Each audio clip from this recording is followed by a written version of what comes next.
Bulan Ramadan, di mana bulan penuh kesucian dan berkah ini selalu datang dengan dua wajah bagi dosen ternyata. Maksudnya gimana? Ya, jadi gini, di satu sisi jadi bulan penuh pahala dan refleksi. Setuju banget lah ya. Tapi di sisi lainnya, jujur aja nih, juga bulan di mana energi cepet turun, jam tidur berkurang, dan ritme kerja jadi nggak biasa. Ngajar sambil nahan lapar, haus, belum lagi ngantuk. Udah jelas lah bukan hal yang mudah, apalagi kalau jadwalnya padat, kelas panjang, dan mahasiswanya juga sama-sama loyo. Masalahnya, kewajiban tridharma juga harus tetap jalan, kelas tetap harus bermutu, mahasiswa tetap butuh arahan, dan kita, dosen, tetap dituntut profesional. Nah, di video kali ini kita nggak bakal bicara soal bertahan aja, tapi gimana bisa tetap produktif ngajar di bulan puasa tanpa ngorbanin kualitas, kesehatan, dan makna ibadah itu sendiri. Kita mulai dari metode pembelajaran efektif dan efisien. Rekan dosen, di bulan puasa itu kesalahan paling sering ada di maksain pola ngajar kayak hari biasa. Padahal nih, kapasitas energi, baik itu dosen maupun mahasiswa, jelas nurun. Maka, kuncinya bukan di ngajar lebih kelas, tapi ngajar lebih cerdas. Daripada ceramah panjang lebar yang nguras suara dan fokus, rekan dosen tuh perlu ngatur ulang ritme kelas. Ceramah tetap penting, tapi cukup sebagai pengantar dan pengarah konsep, bukan pusat aktivitas. Gini deh, cara praktisnya, itu ada pola ini jauh lebih ramah energi dan bisa rekan dosen coba praktekin.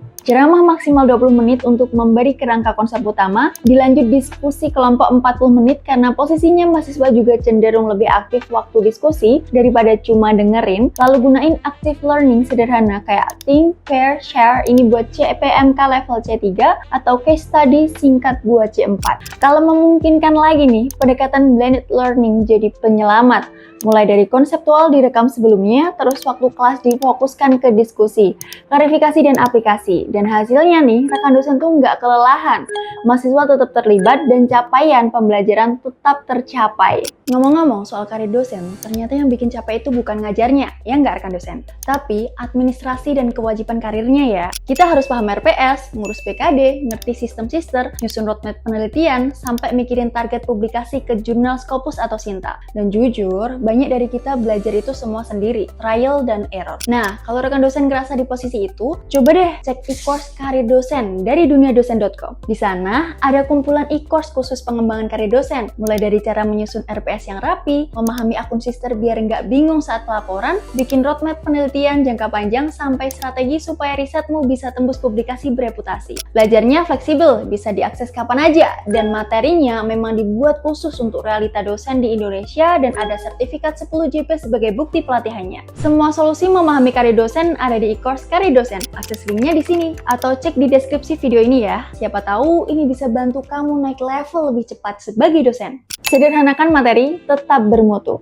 Lanjut ya rekan dosen, di Ramadan ini nggak lagi waktunya madatkan slide dengan teks panjang. Justru di bulan ini tuh kesederhanaan adalah kualitas. Mahasiswa yang lagi puasa juga lebih cepat hilang fokus visual, jadi materi harus mudah dicerna dalam sekali lihat. Mana aja gitu ya, kita buat panjang lebar tapi mahasiswanya ngangong. Belum lagi kalau posisi duduknya di bagian belakang, udah pasti nyaman tuh ya. Jadi pentingnya slide yang ideal di bulan puasa kayak gini tuh udah bukan lagi yang lengkap, tapi yang tajam dan to the point. Mungkin ini bisa jadi referensi atau gambaran buat rekan dosen kalau mau membuat PPT. Coba perhatikan. Satu slide sama dengan satu ide utama, tanpa paragraf panjang. Lalu font besar, minimal ukurannya di 28 biar nggak buat capek mata. Visual, skema atau ilustrasi lebih banyak dimainkan daripada teksnya. Nah, model flip classroom juga bisa terbilang sangat efektif nih rekan dosen. Mahasiswa diminta ngebaca atau nonton materi di LMS pada malam hari, pas energi mereka masih stabil. Sementara kelas digunain buat ngebahas kasus nyata atau contoh aplikatif.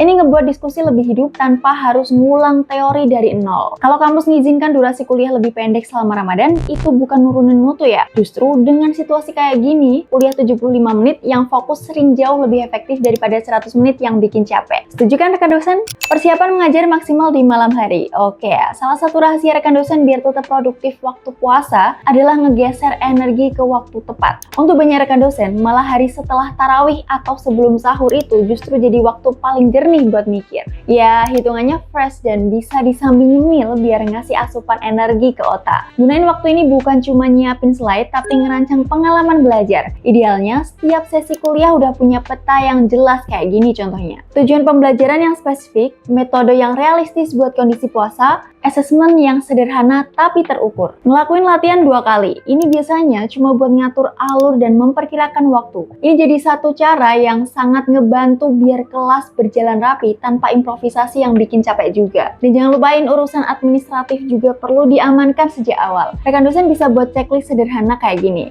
Presensi, link RPS, catatan log bimbingan. Ini bakal sangat-sangat mengurangi stres pasca kuliah. Apalagi nih kalau harus nginput ke sistem maksimal H+7. Daripada batal di pertengahan hari gara-gara perkara ginian, ya kan? Ya ada bonusnya nih rekan dosen. Mengajar dengan niat ibadah. Di titik ini kita udah sampai di fondasi terpenting ya rekan dosen, yaitu mindset. Bulan Ramadan mengajarkan bahwa produktivitas sudah bukan lagi soal kecepatan, tapi keberkahan. Ketika niat kita ngajar diposisikan sebagai ibadah berbagi ilmu, beban psikologi pelan-pelan berbuah jadi makna. Ngajar nggak lagi cuma menyelesaikan jam, tapi jadi bentuk amal jariah intelektual. Bahkan nih, hal-hal kecil kayak gini, misalnya ngebuka kelas dengan doa singkat, jaga tutur kata waktu capek, datang tepat waktu walaupun fisik menurun. Ini semua sebagai bentuk keteladanan pedagogi yang nyata. Disiplin waktu dan sikap profesional rekan dosen di bulan puasa itu justru ngasih pelajaran karakter yang jauh lebih kuat daripada materi di slide. Bulan Ramadan nggak harus jadi bulan yang menurunkan standar. Justru sebaliknya, ini jadi momen buat ngajar dengan lebih sadar, lebih manusiawi, dan lebih bermakna. Dengan metode yang tepat, materi yang sederhana, persiapan yang cerdas, dan niat yang lurus. Rekan dosen bukan cuma tetap produktif, tapi juga tetap utuh secara fisik dan spiritualnya.